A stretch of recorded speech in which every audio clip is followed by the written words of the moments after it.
Greetings and welcome. This is the Tubonge Show. Thank you so much for your continued support. I'm your host, Chege Chosen. I always tell you, it is always an honor to see you come on. And in all my social media platforms, you'll get me at Chege Chosen. And also, make sure you subscribe on the PCA Thome online page. Now, today, I have an amazing guest, and I can assure you today you'll have a touching story that will change your life and show you have no reason to complain. And I want to give my guest an opportunity to tell you his name and tell you what he does. Karibu sana. Thank you. Asante sana Chege. Thank you for this opportunity. My name is Wilson Mwangi. I'm a manager at Astute Cosmetics, one of the leading cosmetic dealers. And other parts of other businesses here and there now. But that is the main business that I do. I'm a manager at Astute Cosmetics. Absolutely. Yeah. Now, we'll delve into the business world and into the things you've done. But allow me to begin here. Recently, God did a miracle in your life. Yeah, true. The Greeks say, I want you to tell us about the experience you had recently.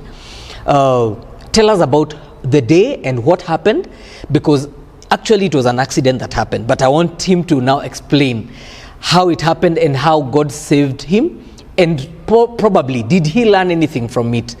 Karibu, you can tell us. Yeah, one is to thank God very much and give thanks to God because of where he brought me. It was on Thursday after we did our elections, and I woke up as usual and I was heading to my place of work. So along Outer Ring Road there, it's where I met my accident. So because of how the scenario was of you know how the calamities of after the elections are, people on attention. So that is how things were. So I decided to use a motorbike on that day. So the day that came now to be a day that it was a day that I marked in my life. I made that accident along Feather. Along that Feather, those who have used that road, they know that place. So it happened that a person was crossing along the road, and we just came to have a head-on collision. So from that point, I didn't recognize myself anymore. You became unconscious? Yeah, I became unconscious. But I thank God, the person who was riding the motorbike was not hurt. So he was the one who rescued me first and took me to a clinic. So they gave me first aid. But at that time, know that I'm not conscious at all. I'm unconscious. Yeah. So they gave me first aid, and my boss was there calling and asking, has we realized? Because I was the one to open the doors and start the operation, the normal days operations. So later he came to know that I was in a hospital. So he came very fast. I thank him very much. He came and took me to Metropolitan Hospital, where I was admitted. CT scan were done, and the treatment started there. It was a period a time that everybody was in an election mood. That is that tension, and then these news are coming up that so and so they are calling at home saying that Willie is in an accident. So you can imagine someone calling you and telling you someone is in an accident and has been admitted. You don't know the situation, and now you start to panic. So I was taken to Metropolitan. They did their best. I thanked them also, and I was admitted. So it was not a good scenario, because one, I had to be operated on my nose. It was broken on one part, and my eyes were swollen, and I had a broken eye also here. So you fell by this side? Yeah, I fell by this side. So the nose was broken. The eye also, the lower part of it was broken, and I had to be operated. So the operation was done and it was successful. After some few days, I left the hospital for home recovery, and I recovered. But the whole story, it's a story that teaches me a lot. That one, we take things for granted. We take the small things for granted. It's not a good thing. For you waking up in the morning and preparing yourself to go to work or to any place, to school or to any place, it's an opportunity that God has given you. It's a very great opportunity. You have to be thankful for it. You have to give thanks to God. You coming from one point to another, actually the distance that I came from point A to point B was very few kilometers, but it happened very fast. So you have to thank God. That is the main bottom line. Don't take anything for granted. Thank God for each and every achievement that you make. Achievements are not like when you get money, when you get good things, when you get good deals. No. Appreciate life in the good health that you have. Always do that. Now, it was not a joke, and actually we thank God for you. Yeah. You're one of the most spirited people. For the many years I've known you, over 10 years, you're very energetic. I remember after the accident is when now we met. I think you had recovered a little bit. But for the first time ever, I saw your spirits down. And I thank God because now you've recovered, you're strong again. But you can tell us about how it shook your strength, and how some of the reflections.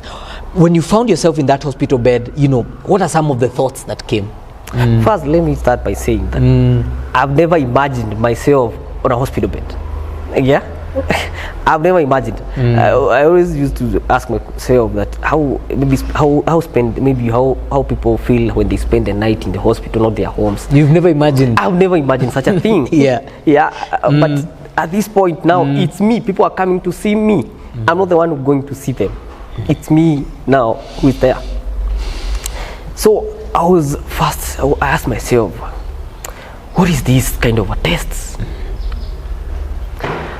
And first I was like confused. Like, how did it happen? Why did it happen? It's barabara ni kubwa, and it happened in a way that is no one can understand how it happened.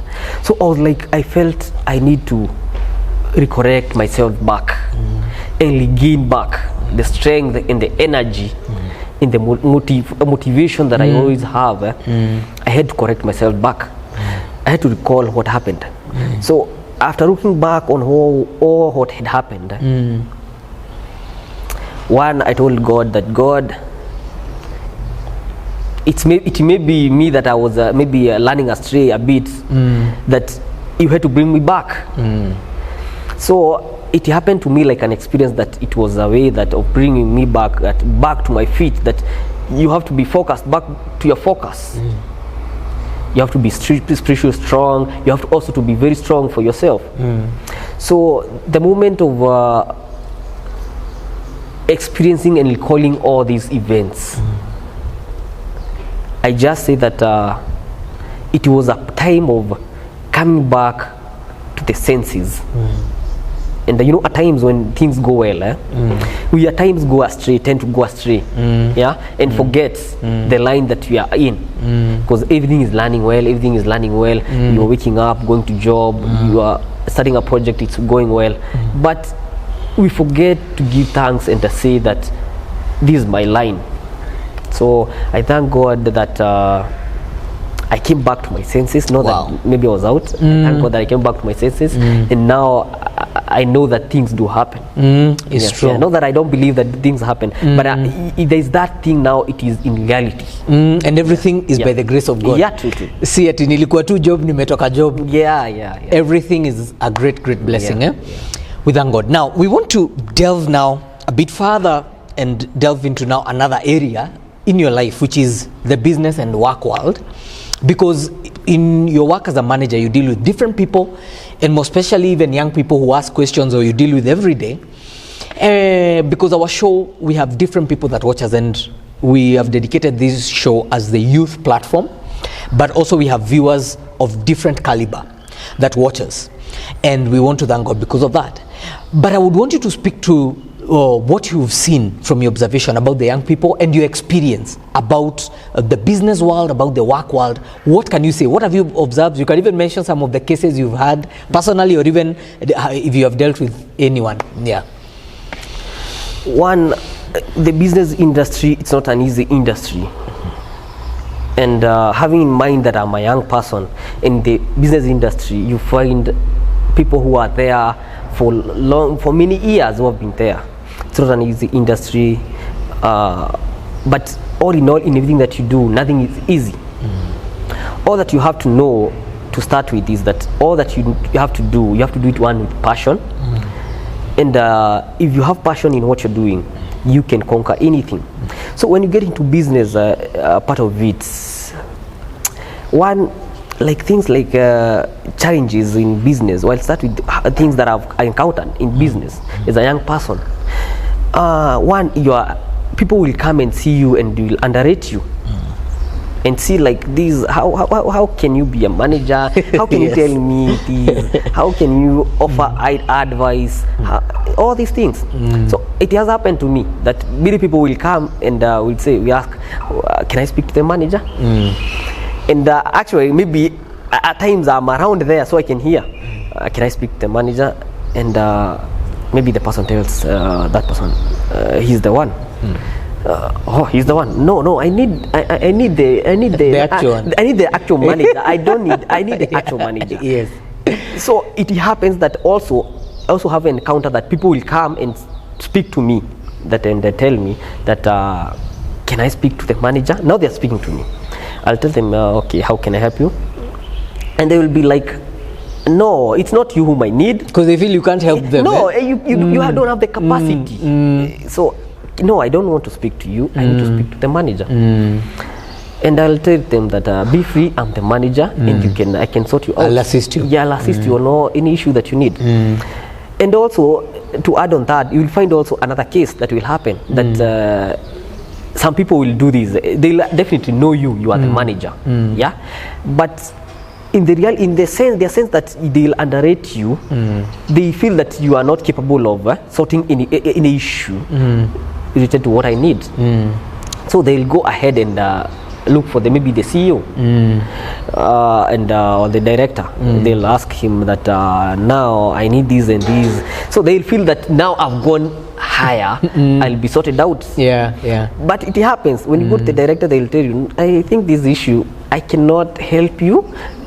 Maybe I don't have the capability or that knowledge on these things. Go and speak to the manager. So they'll be brought back to you. Yeah, they'll be brought back to me. So what I see is that it's a bit challenging to be a young person, being such a high level. Yeah. And all it takes for the young people is to get encouraged. What I can tell people, all the young people, is that it takes what you believe in. If you believe in yourself and you trust in yourself, everything can be possible. What are some of the things you feel young people do wrong? Because you've maybe seen some of them. Yeah, definitely. One, the first thing that I would say is the young people want things very fast. You want to finish school today, tomorrow you want to be the manager, tomorrow or the next day you want to be the CEO, the next day you want to own a business. Like you didn't start now as a manager? No, I didn't start there. Actually, I started, it's a journey the way I started. So from lower levels now, you came up. Yeah. So hiyo kutaka vitu haraka. Yeah, so that's one. That's one. The second thing is that they don't want to get tired. Yeah. Yeah, that's number two. Number three, they don't want to think outside the box. Yeah, because they want everything to be brought forward to them. They don't want to think outside the box. How can I spoon feeding? Yeah, that's what they want. But in the reality, things are different in the current world that we are in. You have to think outside the box. You have to get tired, and then you have to achieve things gradually. Things come gradually. Yeah. So the young people want things done they want things done very fast, and they don't want to get stressed. So me would encourage. Actually, let me tell you an instance. I do interview young people for jobs. And when you interview them, one, they want to get home early. I don't know to do what, and they are not married. They don't know to do what. One, they want to go home early. They want to have their offs. They want to have your weekends. All these things. Yeah. So I would tell the young people that things don't come easily. Nothing comes easily. So patience, hard work. Yes. Those two things. You have to work on them. Now, I think I can mention these things that I've observed because we've been friends many years. Yeah. Confidence, wisdom, discipline. Who can you attribute this to? Is it your parents, or is it a mentor somewhere, or a role model? Who can you attribute those? Maybe those are just some of many attributes that you have, but I've mentioned those three: confidence, wisdom, and discipline. Who can you attribute it to? Definitely my dad. Yeah, my dad didn't entertain any indiscipline cases. Yes, and then that confidence that he brought in me, that is what has brought me to this far. Actually, all these things, discipline and all these things, because he could always tell you that he'll always give you the hard way. Yeah, he'll always tell you that you have to wake up early, you have to always be ready, you have to be smart. Actually, you know, discipline doesn't start with big things, start with the small things. My dad used always to check on my socks. Wow. If you didn't have clean socks, it could be a war. And then make sure that you do small things, the handkerchief and the socks. Don't look at the bigger things. When you start with the small things, you'll be able to tackle the bigger things. But they from the PCA church, and I'm not sure, but I think he's an elder, if I'm not wrong. Yeah, my mom is an elder. Oh, your mom is the one who's an elder? My mom is an elder. Yeah, I'm brought up in the church. PCA? Yeah, PCA church. Okay. Yeah, that's PCA, you can mention it? Yeah. She's now administering at Gathanje. Yeah, she's an elder there. That is where she's working That's now. Nyeri? Yeah, it's part of Nyeri. I come from Nyeri. So you didn't say. Nyeri, which area? Othaya. I come from Othaya. That is where I started my back. That is where my background is. Okay. After then coming up and starting my another Then we life. met at PCA Waithaka. Yeah. Sasa tuko huku Nairobi tunaendelea na kazi. Yeah, kazi ndio tunaendelea. Wow. Good. I think for you one show cannot be enough. You have a lot to offer. But I want you, from everything you've been through, there's someone who's gone through challenging times, or someone who has struggled. Amejaribu hii kaanguka, anataka ku give up. I want you to talk to that person. What is that one word unataka kuambia mtu ambaye anatuona? What encouragement do you have for them? What word do you have for them? It's your time. One word that I like, maybe mostly I like encouraging the young people, and I like talking to the young people. One word that I would say is that live your present. Yeah, don't live your past, live your present, because and learn from your mistakes. That's another thing. One, live your present. Then the second thing is that learn from your mistakes. For me, I've learned through my mistakes that I've done in past, and they have really encouraged me. My mistakes encourage me to keep on pushing. Yeah, so whenever you learn from the mistakes, you're able to tackle the future problems that come in, or challenges that come in your life. So by that, you'll be able to maneuver all around. I actually encourage mistakes and challenges. In my life, I encourage mistakes and challenges, because this is where you learn from. Because if you don't learn, it's very hard for you to move ahead and succeed. Yeah. Amazing. Yeah. So don't stop at where you have made a mistake or where you have challenges. Yeah. Amazing. I think from your story, one scripture comes to mind. Do not look down upon my youth. Don't give an excuse, I'm too young. You're not too young to make a difference. Make a difference where you are. Do what you can where you are, and you will make a better world. We appreciate your time. Thank you for joining us in this Tubonge talk show. We thank you. We appreciate you. And we welcome you to put in your views, your comments, and we're so grateful for your continued support. I'm your host, Chege Chosen. Until next time, bye.